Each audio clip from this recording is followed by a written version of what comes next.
Soros आ गया है इसमें बीच में. Pakistan, Soros, everybody is come. They started calling us anti-national and Pakistani. 17 साल के डीप स्टेट एजेंट्स. भैया दिखाओ टेररिस्ट के चेहरे दिखाओ जरा. जब मैं शीट देखता हूँ फिजिक्स की, उसका मेरा एग्जाम बहुत अच्छा गया था, उसमें मेरे अच्छे नंबर नहीं आए. तो उसके पास हमारे पास ऑप्शन था कि अगर आपको अपने नंबर कम आते हैं तो आप करते हैं बुलाए फोटो कॉपी के लिए. लेकिन उसका जब मैं खोलता हूँ मेरी फोटो कॉपी, यहाँ मेरी हैंड राइटिंग थी. लेकिन अब जैसे मैं क्वेश्चन करता हूँ, मैं जाता हूँ नीचे एक बार, खोलता हूँ फोटो कॉपी अपनी, तो यहाँ से मेरी किसी और की हैंड राइटिंग होती है. तो इसके बाद मैंने देखा कि ये मेरी शीट नहीं है. तो अपना मैं इशू लेके आया एक्स पर. होगो का सपोर्ट आया कि ये तो एकदम हटके केस हो रहा है. बट जब इस पे पब्लिक अप्रोच इतना बढ़ने लगा तो हमें शांत कराने के लिए, because they thought that we are some deep state agents that are trying to create unrest in India. 17 साल के deep state agents. Deep state क्या होता है भाई? सोरोस आ गया है इसमें बीच में. Pakistan, Soros, everybody is come. They started calling us anti-national and Pakistani. Then after that, that's crazy. That is very crazy. You know, that is not right. And you're students. I mean, you've got nothing to do with anything. You're asking for your answer sheet. That's all. Now suddenly you become anti-nationals. You have to accept the problem if you want to solve the problem. Right. You're just refusing to accept that the problem. You're blaming the poor kids and saying, you know, you're deep state, you're spies or terrorists. That we are trying to create unrest in India. Terrorists भी बोला. शाबाश. സംഘപരിവാറിൻ്റെ ഒരു strategy, ആ സ്ട്രാറ്റജിയാണ് ഇതിലൂടെ നമുക്ക് വ്യക്തമാകുന്നത്. നിങ്ങളൊന്ന് ആലോചിച്ച് നോക്കൂ. 17-18 വയസ്സുണ്ടാകും അല്ലേ? ഇപ്പോൾ 12ാം ക്ലാസ് പരീക്ഷ എഴുതി കഴിഞ്ഞ എന്ന് പറഞ്ഞാൽ 12ാം ക്ലാസ് പരീക്ഷ കഴിഞ്ഞ കുട്ടികൾ, ആ വിദ്യാർത്ഥികൾക്ക് എത്ര വയസ്സുണ്ടാകും? 17 വയസ്സ് അല്ലെങ്കിൽ 18 വയസ്സ്. 17 വയസ്സെന്ന് കൂട്ടാം നമുക്ക്. ഈ 17 വയസ്സുള്ള വിദ്യാർത്ഥികൾ അവർ എക്സാം എഴുതി, ആ എക്സാം ഷീറ്റ് ഈ പറയുന്ന വിദ്യാർത്ഥികൾ ഈ സാർത്ഥക് സിദ്ധാന്ത്, വേദാന്ത് ഒക്കെ തുടങ്ങിയ വിദ്യാർത്ഥികൾ രാഹുൽ ഗാന്ധിയുമായി നടത്തിയ 2.5 ലക്ഷം വിദ്യാർത്ഥികളാണ്. 17 ലക്ഷം വിദ്യാർത്ഥികൾ പരീക്ഷ എഴുതിയിട്ട് അതിൽ 2.5 ലക്ഷം വിദ്യാർത്ഥികളാണ് പരാജയപ്പെട്ടിരിക്കുന്നത്.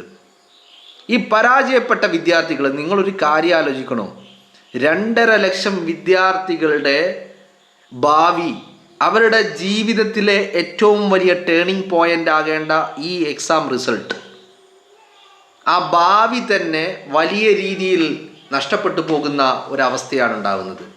ഇത് ഈ വിദ്യാർത്ഥികൾക്കെല്ലാം ഈ ഒരു ആശങ്കയുണ്ട്. അവർ ഈ ആശങ്കകളൊക്കെ രാഹുൽ ഗാന്ധിയുമായിട്ട് പങ്കുവെക്കുന്നുമുണ്ട്. രാജ്യത്തെ പ്രധാനമന്ത്രി നരേന്ദ്രമോദി ഇന്ന് ഈ നിമിഷം വരെ തുറക്കുന്നില്ല. തുറക്കുന്നത് വരെ നമ്മൾ പറഞ്ഞുകൊണ്ടേയിരിക്കണം. തുറക്കുന്നത് വരെ നമ്മളിത് പറഞ്ഞുകൊണ്ടേയിരിക്കണം. ഇവിടെ ഞാൻ പറഞ്ഞ ആ ഒരു സ്ട്രാറ്റജി, അത് വലിയ അപകടകരമായ ഒരു സ്ട്രാറ്റജിയാണ്. വിദ്യാർത്ഥികൾ പരീക്ഷ എഴുതുന്നു, റിസൾട്ട് വരുമ്പോൾ പരീക്ഷയിൽ പരാജയപ്പെടുന്നു. എഴുതിയ വിദ്യാർത്ഥിക്ക് നല്ല ഉറപ്പുള്ളത് കൊണ്ട് അവൻ റീവാലുവേഷന് വേണ്ടി അപേക്ഷിക്കുന്നു. തൻ്റെ ഉത്തരപേപ്പർ തനിക്ക് ലഭിക്കാൻ വേണ്ടി അപേക്ഷ നൽകുന്നു, ഫീസ് അടക്കുന്നു. ഒക്കെ ചെയ്തിട്ട് ഈ താൻ എഴുതിയ ഉത്തരപേപ്പർ എന്ന് പറഞ്ഞിട്ട് CBSE വിദ്യാർത്ഥികളുടെ കയ്യിലേക്ക് കൊടുക്കുന്നത് അവരെഴുതിയ എക്സാം പേപ്പറല്ല, ആൻസർ പേപ്പറല്ല, ആൻസർ ഷീറ്റല്ല. അവിടെ ഒരു കാര്യം, അത് വേദാന്തിൻ്റെ കാര്യത്തിൽ അതാണ് സംഭവിച്ചത്. വേദാന്ത് എക്സാം എഴുതിയിട്ട് റീവാലുവേഷന് വേണ്ടി കൊടുത്തു, ആൻസർ ഷീറ്റ് കിട്ടാൻ വേണ്ടി അപേക്ഷ നൽകിയിട്ട് ആൻസർ ഷീറ്റ് കിട്ടി നോക്കുമ്പോൾ അത് വേദാന്തിൻ്റെ ആൻസർ ഷീറ്റല്ല, ഒന്നാമത്തെ കാര്യം. ഇനി മറ്റൊരു വിദ്യാർത്ഥിയുടേതുണ്ട് ഇതുപോലെ തന്നെ. ആ വിദ്യാർത്ഥിയുടേത് ആൻസർ ഷീറ്റിൻ്റെ ആദ്യത്തെ 1, 2 ഫസ്റ്റ് ആൻഡ് സെക്കൻഡ് പേജുകൾ മാത്രമാണ് പരിശോധിച്ചത്. അത് കഴിഞ്ഞിട്ടുള്ള പേജുകൾ ഒന്നും തന്നെ പരിശോധിക്കാതെ ഈ പറയുന്ന വിദ്യാർത്ഥിയെ പരാജയപ്പെടുത്തിയിരിക്കുകയാണ്. അപ്പോൾ വലിയ അട്ടിമറി. ഈ അട്ടിമറി എവിടെ നിന്ന് തുടങ്ങി എന്ന് ചോദിച്ചാൽ, ഈ ഇവാലുവേഷൻ പ്രോസസ് ഡിജിറ്റലൈസ് ചെയ്തത് ആ നിമിഷം മുതൽ എന്ന് പറഞ്ഞാൽ 2025 ഫെബ്രുവരി മുതൽ തുടങ്ങി. അവസാനം ഹൈദരാബാദ് ബേസ് ചെയ്തിട്ടുള്ള കമ്പനിക്ക് നിലവിൽ 2025-26 വർഷത്തെ എക്സാം ആൻസർ ഷീറ്റുകൾ വാല്യൂ ചെയ്ത ഈ കമ്പനിക്ക് ഇതിൻ്റെ കരാർ എന്ന് പറഞ്ഞാൽ ഓൺ സ്ക്രീൻ മാർക്കിംഗ് ആണ്. ഈ ഓൺ സ്ക്രീൻ മാർക്കിങ്ങിലൂടെ ഇവാലുവേഷൻ നടത്തുവാനുള്ള കരാർ നൽകിയ അവിടെ വരെ ഇതിൻ്റെ കോടിക്കണക്കിന് രൂപയുടെ അഴിമതി നടന്നിരിക്കുന്നു. അവിടെ കോടിക്കണക്കിന് രൂപയുടെ അഴിമതി നടത്തിയതിന് ശേഷം ഈ ഏജൻ്റായിട്ടുള്ള ഈ കമ്പനി എന്ന് പറഞ്ഞാൽ ഓൺ സ്ക്രീൻ മാർക്കിംഗ് നടത്തുന്ന IT കമ്പനി, ആ IT കമ്പനി അവർ കോടികൾ അവിഹിതമായി ഈ പറയുന്ന ഡിജിറ്റൽ ഇവാലുവേഷൻ പ്രോസസ്സ് കൈക്കലാക്കിയതിൻ്റെ കടം വീട്ടാൻ എന്ന് പറഞ്ഞാൽ അവരിത് കോടികൾ നൽകിയിട്ടാണ് ഈ പ്രോസസ്സിങ് കൈക്കലാക്കിയിരിക്കുന്നത് എന്ന് പറഞ്ഞാൽ കോഴയായിട്ട് കോടിക്കണക്കിന് രൂപ നൽകി തങ്ങൾക്ക് ഈ പ്രോസസ്സിങ്ങിൻ്റെ ടെൻഡർ അല്ലെങ്കിൽ ഈ പ്രോസസ്സിങ് തങ്ങൾക്ക് ഈ കരാറ് ലഭിക്കാൻ വേണ്ടിയിട്ട് കോടിക്കണക്കിന് രൂപയാണ് കോഴ നൽകിയത്. അതുകൊണ്ട് തന്നെ അവരെന്ത് ചെയ്തു, തങ്ങൾ കൊടുത്തിരിക്കുന്ന കോടിക്കണക്കിന് രൂപ അത് തിരിച്ചു പിടിക്കാൻ വേണ്ടിയിട്ട് എക്സാം എഴുതിയ ഏറ്റവും സൂപ്പറായിട്ട് നല്ല രീതിയിൽ മികച്ച രീതിയിൽ എക്സാം എഴുതിയ കുട്ടികളുടെ പരീക്ഷ ആൻസർ ഷീറ്റുകൾ മറ്റു പലരുടെയും കയ്യിൽ നിന്ന് പണം വാങ്ങിയിട്ട് അവരുടേതേക്ക് മാറ്റി.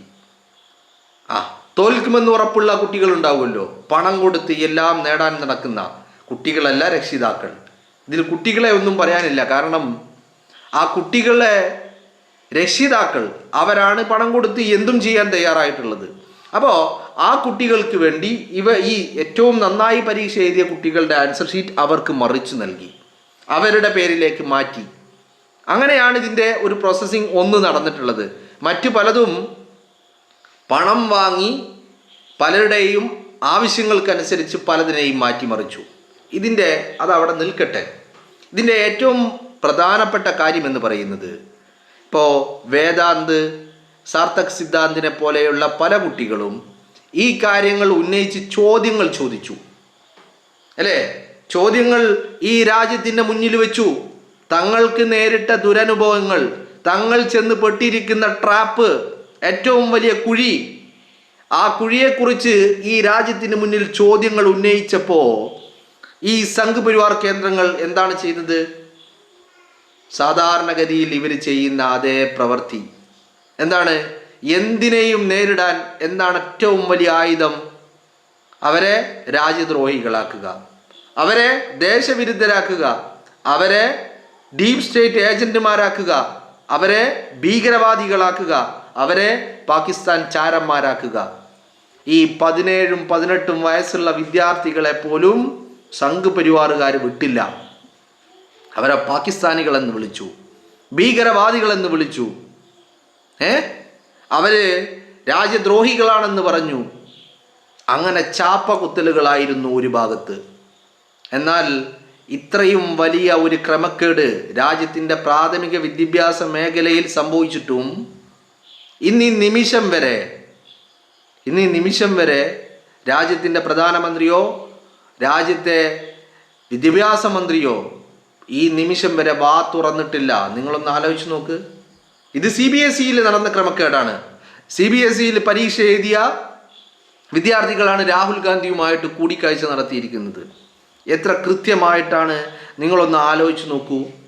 ഈ 17 വയസ്സുള്ള കുട്ടികൾ, 17ഉം 18ഉം വയസ്സുള്ള കുട്ടികൾ, ആ കുട്ടികളെയാണ് രാജ്യദ്രോഹികളാക്കാൻ ശ്രമിക്കുന്നത്. സംഘ് പരിവാറിൻ്റെ സ്ഥിരം സ്ട്രാറ്റജി നരേന്ദ്രമോദിയോട്, BJP ഗവൺമെൻറ്റിനോട്, സംഘ് പരിവാറിനോട് ആരെങ്കിലും എന്തെങ്കിലും ചോദ്യങ്ങൾ ചോദിച്ചു കഴിഞ്ഞാൽ ഉടനടി അവനെ തീവ്രവാദിയാക്കുക. നിങ്ങൾ ഈ കോക്രോച്ച് ജനതാ പാർട്ടിയുടെ X handle social media account അത് പൂട്ടിയപ്പോൾ അതിന് കാരണമായിട്ട് കേന്ദ്ര സർക്കാർ പറഞ്ഞതെന്താ? ഇത് രാജ്യസുരക്ഷയ്ക്ക് എതിരാണ് എന്ന്. തീർന്നു അവിടെ കാര്യം. കാരണം കോടതിയിൽ പോയാലും ഈ രാജ്യസുരക്ഷ എന്നൊരു വാക്ക് ഉപയോഗിച്ചു കഴിഞ്ഞാൽ കോടതി പോലും ആ കേസിൽ ഇടപെടാൻ വിസമ്മതിക്കുന്ന കാഴ്ച നമ്മൾ ഈ അടുത്ത കാലത്ത് പല കേസുകളായിട്ട് കാണുകയാണ്. അതുകൊണ്ട് തന്നെ ഈ രാജ്യസുരക്ഷ എന്ന് പറയുന്ന ഒരു വാക്ക് ഉപയോഗിച്ചാൽ അവിടെ പിന്നെ മറ്റൊരു അഡ്വാൻറ്റേജ് ഉണ്ട്. അത് പ്രയോഗിക്കുന്ന ആൾക്ക് എന്താണ്? അതിനുള്ള കാരണങ്ങൾ പരസ്യപ്പെടുത്തേണ്ട ആവശ്യമില്ല. അപ്പോൾ കൃത്യമായിട്ട് വളരെ കൃത്യമായി പ്ലാൻ ചെയ്തതിൻ്റെ അടിസ്ഥാനത്തിൽ ചോദ്യങ്ങൾ ചോദിക്കുന്നവരെയൊക്കെ രാജ്യദ്രോഹികളും പാകിസ്ഥാനികളും ഭീകരവാദികളുമാക്കുക. നിങ്ങളൊന്ന് ആലോചിച്ച് നോക്കൂ, രാജ്യം എങ്ങോട്ടാണ് പോകുന്നത്? പ്രധാനമന്ത്രി കഴിഞ്ഞ ദിവസം മൻ കി ബാത്ത് നടത്തി. CBSE പരീക്ഷാ ക്രമക്കേടിനെ കുറിച്ച്, ഈ സ്കാമിനെ കുറിച്ച്, നീറ്റ് പരീക്ഷാ ക്രമക്കേടിനെ കുറിച്ച് ഒന്നും ഒരക്ഷരം നരേന്ദ്രമോദി മിണ്ടിയില്ല. മനസ്സിലായില്ലേ? നരേന്ദ്രമോദി മാത്രമല്ല മിണ്ടാത്തത്, രാജ്യത്തിൻ്റെ വിദ്യാഭ്യാസ മന്ത്രിയുണ്ട്. വിദ്യാഭ്യാസ മന്ത്രിക്കും വാ തുറക്കുന്നില്ല. നിങ്ങളൊന്ന് ആലോചിച്ച് നോക്ക്. എന്നിട്ട് ചോദ്യങ്ങൾ ചോദിക്കുന്ന പരീക്ഷ എഴുതിയ വിദ്യാർത്ഥികളെ പാകിസ്ഥാനിയാക്കുക. അതൊരു ഏറ്റവും ഈസിയസ്റ്റ് വേ ആണ് സംഘപരിവാറിനെ സംബന്ധിച്ചിടത്തോളം. കാരണം ഇത്രയും വലിയ ഒരു ക്രൈസിസിൽ രാജ്യം നിൽക്കുമ്പോൾ, ഒരു പ്രതിസന്ധിയിൽ രാജ്യം നിൽക്കുമ്പോൾ, അതിന് മറുപടി പറയാൻ കഴിയാതെ വരുമ്പോൾ ഏറ്റവും ഈസിയസ്റ്റ് വേ ചോദ്യം ചോദിക്കുന്നവൻ പാകിസ്ഥാനിയാണെന്ന് പറയുക, ചോദ്യം ചോദിക്കുന്നവൻ രാജ്യദ്രോഹിയാണെന്ന് പറയുക, ദേശവിരുദ്ധനാണ് അവൻ എന്ന് പറയുക, അവൻ്റെ മേൽ ചാപ്പ കുത്തുക, അവൻ ഭീകരവാദിയാണെന്ന് വിളിക്കുക അവനെ. അപ്പോഴെന്താ, ആ വിളിച്ചു കഴിഞ്ഞാൽ പിന്നെ ആരും ചോദ്യം ചോദിക്കാൻ തയ്യാറാവില്ല. ശബ്ദമുയർത്താൻ എല്ലാവർക്കും ഒരു ഭയമുണ്ടാകും. കാരണം ശബ്ദമുയർത്തിയാൽ ഞാനും ഭീകരവാദിയാകുമോ, ഞാനും പാകിസ്ഥാനിയാകുമോ, ഞാനും തീവ്രവാദിയാകുമോ എന്നുള്ള ഒരു ഭയം. ആ ഭയം തന്നെയാണ് ഈ പറയുന്ന സംഘപരിവാറിൻ്റെ ഏറ്റവും പ്രധാനപ്പെട്ട ആയുധം. ഭയപ്പെടുത്തി കീഴ്പ്പെടുത്താനുള്ള ശ്രമം. എന്നാൽ സംഘപരിവാറുകാരാ, നിങ്ങളോട് പറയാനുള്ളത് ഇല്ല, നിങ്ങൾക്കാവില്ല. ഇല്ല, നിങ്ങൾക്കാവില്ല. ഈ രാജ്യത്തെയും ഈ രാജ്യത്തിൻ്റെ പോരാട്ട വീരത്തെയും നിങ്ങൾക്ക് ഇപ്പോഴും മനസ്സിലായിട്ടില്ല. ഈ രാജ്യം പോരാടിയ കാലഘട്ടത്തിൽ നിങ്ങൾ ഷൂ നക്കിയും കാല് നക്കിയും മാപ്പെഴുതി കൊടുത്തും ബ്രിട്ടീഷുകാരൻ്റെ ആസനം നക്കിക്കൊടുത്തും നിങ്ങൾ നിങ്ങളുടെ സുരക്ഷയും നിങ്ങളുടെ രക്ഷയും മാത്രം മുന്നിൽ കണ്ട് പ്രവർത്തിക്കുകയായിരുന്നു. എന്നാൽ ഈ രാജ്യത്തിന് വേണ്ടി പോരാടിയവരൊന്നും അവരുടെ ജീവന് പുല്ലുവില കൽപ്പിച്ചിട്ട് ബ്രിട്ടീഷുകാരൻ്റെ മുന്നിൽ പോരാട്ടം നയിച്ചവരാണ്. അതുകൊണ്ട് തന്നെ പറയുന്നത്, ഭയപ്പെടുത്തി കീഴ്പ്പെടുത്താൻ സംഘപരിവാറുകാരാ നിങ്ങൾക്കാവില്ല. ഇല്ല, നിങ്ങൾക്കാവില്ല. നിങ്ങളൊന്ന് ആലോചിച്ച് നോക്ക്. ചോദ്യങ്ങൾ ചോദിക്കുന്നവനെ ഭയപ്പെടുത്തുക. ഈ 17ഉം 18ഉം വയസ്സുള്ള കുട്ടികൾ ഏത് രീതിയിലാണ് അവർ രാജ്യദ്രോഹികളായത്? അവർ എന്നാ ഈ രാജ്യത്തിൻ്റെ എന്തെങ്കിലും ഒരു വിഷയത്തിൽ ഇടപെട്ടിട്ടുള്ളത്? അവർ 12ാം ക്ലാസ് പരീക്ഷ എഴുതാൻ വേണ്ടിയിട്ടുള്ള, പ്രാഥമിക വിദ്യാഭ്യാസം നേടാൻ വേണ്ടിയിട്ടുള്ള കഠിന പ്രയത്നത്തിലൂടെയായിരുന്നു കഴിഞ്ഞ 10-12 വർഷക്കാലമായിട്ട്. എന്ന് പറഞ്ഞാൽ കൃത്യമായിട്ട് അവർ പഠനത്തിലായിരുന്നു.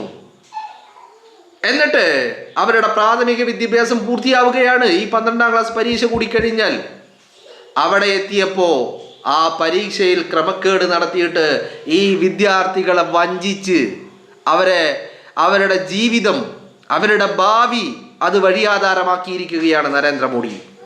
അപ്പോൾ ചോദിക്കുമ്പോൾ അവരൊക്കെ ഡീപ് സ്റ്റേറ്റ് ഏജന്റാണ്. ഇപ്പൊ സംഘപരിവാർ ഹാൻഡിലുകൾ മറ്റൊന്നു കൂടി പ്രചരിപ്പിക്കുന്നുണ്ട്. എന്താണ്?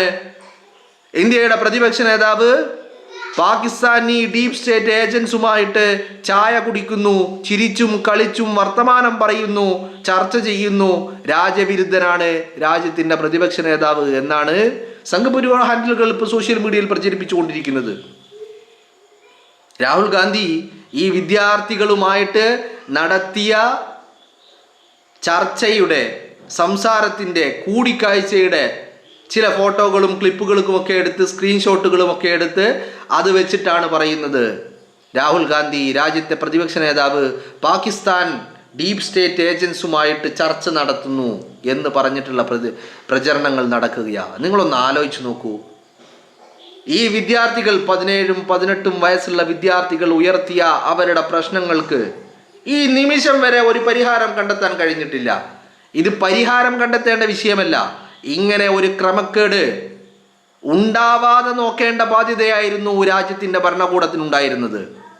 അത് സംഭവിച്ചില്ല എന്ന് മാത്രമല്ല, ഇത്രയും വലിയ ക്രമക്കേട് നടത്തിയിട്ട് കോടിക്കണക്കിന് രൂപയുടെ അഴിമതി, ഈ ഡിജിറ്റൽ ഇവാലുവേഷൻ, ഓൺ സ്ക്രീൻ മാർക്കിങ്ങിൻ്റെ പേരിൽ നടത്തിയിരിക്കുന്ന ടെൻഡർ നൽകിയിട്ട് കോടിക്കണക്കിന് രൂപയുടെ അഴിമതി നടത്തിയിട്ട് ഈ പറയുന്ന CBSE പരീക്ഷയെ തകിടം മറിച്ചിട്ട് ഒരു ഉത്തരവാദിത്വവുമില്ലാതെ കണ്ട ഭാവം പോലും നടിക്കാതെ രാജ്യത്തിന്റെ പ്രധാനമന്ത്രിയും വിദ്യാഭ്യാസ മന്ത്രിയും ഇപ്പോഴും രാജ്യത്ത് തന്നെയുണ്ട്. നിങ്ങളൊന്ന് ആലോചിച്ച് നോക്കുക.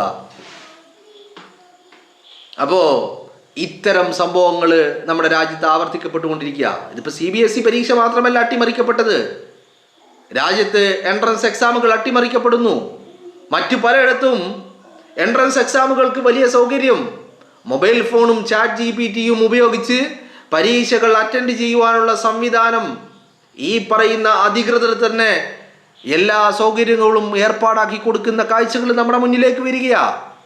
ഇതിനെക്കുറിച്ചൊന്നും ചർച്ച ചെയ്യാൻ നമുക്ക് സമയമില്ലെങ്കിൽ രാജ്യത്ത് ജീവിക്കുന്ന എൻ്റെയും നിങ്ങളുടെയും മക്കളുടെ ഭാവിയാണ്, വളർന്നു വരുന്ന തലമുറയുടെ ഭാവിയാണ്, അവരുടെ പൊട്ടൻഷ്യലിനെയാണ് നമ്മൾ നശിപ്പിച്ചു കൊണ്ടിരിക്കുന്നത് എന്നുള്ള ബോധ്യം നമുക്കെല്ലാവർക്കും ഉണ്ടാവണം. ഒരു പക്ഷേ സംസാരിച്ചതിൻ്റെ പേരിൽ, ചോദ്യങ്ങൾ ചോദിച്ചതിൻ്റെ പേരിൽ, പ്രതിഷേധങ്ങൾക്കൊപ്പം നിന്നതിൻ്റെ പേരിൽ, ശബ്ദമുയർത്തിയതിൻ്റെ പേരിൽ ഒരുപക്ഷെ നിങ്ങളും ഞാനും ഈ വിദ്യാർത്ഥികളെപ്പോലെ ചിലപ്പോൾ ഭീകരവാദികളാണ്, പാകിസ്ഥാനികളാണ്, ഡീപ് സ്റ്റേറ്റ് ഏജൻസ് ആണ് എന്നുള്ള ചാപ്പക്കുത്തലുകൾ നേരിട്ടേക്കാം.